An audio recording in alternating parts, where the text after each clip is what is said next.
आप देख रहे हैं आज तक, आपके साथ हूं मैं नेहा बाथम। बिहार में 12वीं के साइंस और आर्ट्स टॉपर के रिजल्ट पर रोक लगा दी गई है। आपको बता दें कि राज्य सरकार ने बड़ा फैसला लिया है। आज तक की खबर का असर हुआ है और आज तक ने ही सबसे पहले दिखाया था कि किस तरह से बिहार के टॉपर्स को जब कुछ सवाल किए गए तो वो ठीक तरह से उसका जवाब भी नहीं दे पाए।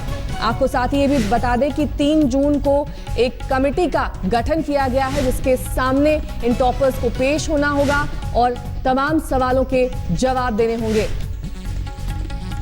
साइंस और कॉमर्स के टॉपरों की जांच परीक्षा होगी जिसमें विषय के विशेषज्ञ छात्रों का इम्तिहान लेंगे। 3 जून को ही ये परीक्षा ली जाएगी।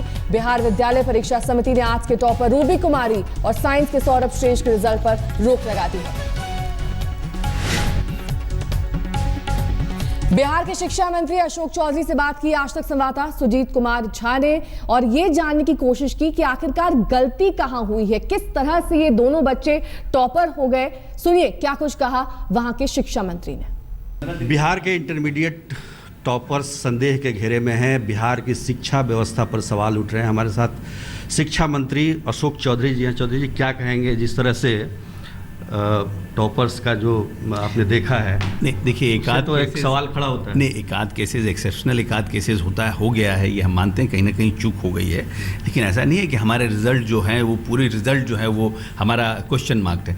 लेकिन ठीक बात है कि एकाध रिजल्ट इस तरह का हो जाने से लोगों के नज़र में पूरी तरह से व्यवस्था पर प्रश्न चिन्ह लगता है। बहुत मेहनत करने के बाद हम कदाचार मुक्त परीक्षा करा पाए बिहार में, और हम लोगों ने इन्विजिलेशन भी पूरी तरह से CCTV कैमरा में किया था। लेकिन उसके बावजूद भी कहीं ना कहीं चूक रह गई कि इस तरह की घटना हो गई जिसके चलते पूरे सरकार की क्रेडिबिलिटी पर कहीं ना कहीं एक धब्बा लगा है। तो पूरी तरह से हम लोगों ने इस पर कड़ा निर्णय किया है और मैं समझता हूँ 1 हफ्ते के अंदर इस पर क्या निर्णय लिया? 1 हफ्ते के अंदर इस पूरे जो एपिसोड है उसके ऊपर जांच होगा और जो भी लोग इसमें इन्वॉल्व होंगे उन पर सख्त से सख्त कार्रवाई, क्योंकि जब सरकार की नीयत है साफ कि हम इस प्रदेश में कदाचार मुक्त और गुणवत्तापूर्ण शिक्षा बहाल करना चाहते हैं, सरकार की नीयत के खिलाफ सरकार में रह के कोई शिक्षक कर्मचारी सरकार के खिलाफ काम कर रहा है और सरकार को रॉन्ग बॉक्स में डालने का प्रयास कर रहा है, वैसे लोगों को सरकार में रहने का कोई अधिकार नहीं है। और ज्यादा जानकारी के साथ सुजीत कुमार झा इस वक्त हमारे साथ जुड़ गए हैं। सुजीत, शिक्षा मंत्री ने ये तो माना कि चूक हुई है, लेकिन चूक और लापरवाही कहां हुई है? क्योंकि अब वहां की शिक्षा बोर्ड और वहां की जिस तरह से पूरी व्यवस्था है उस पर ही सवाल उठने लगे। बिल्कुल नेहा, ये सवाल निश्चित रूप से बिहार शिक्षा बोर्ड पे उठता है कि आखिर कैसे इस तरह के टॉपर्स हो सकते हैं इंटरमीडिएट में, वो भी 12वीं की परीक्षा में। तो ये हम भी इसकी तलाश में है कि आखिर ये चूक हुई कहाँ पे है।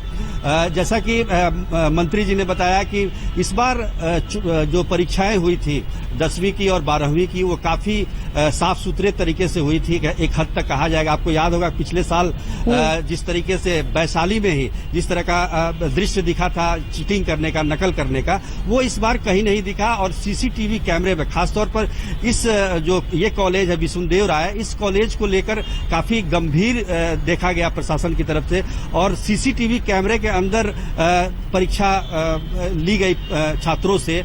और जहां पर इनका जो इवैल्यूएशन हुआ, जहां पर मूल्यांकन हुआ कॉपी का, जो कि पटना में ही हुआ है राजेंद्र नगर में, वहां भी CCTV कैमरा लगा हुआ था। तो आखिर कैसे? क्योंकि जो हमारी बातचीत हुई है बोर्ड के अधिकारियों से, उनका कहना है कि टॉपर्स जो भी हुए थे उनकी कॉपी देखी गई और कॉपी काफी अच्छे तरीके से लिखी गई है। लेकिन जैसा रूबी कुमारी या फिर सौरभ श्रेष्ठ बातचीत कर रहे हैं, उससे ऐसा नहीं लगता कि कॉपी उनके द्वारा लिखी गई है। तो कहीं न कहीं जो मूल्यांकन केंद्र है वहां से कॉपी दोबारा कॉलेज में ले जाई गई है और वहां पर इसको फिर से लिखा गया है।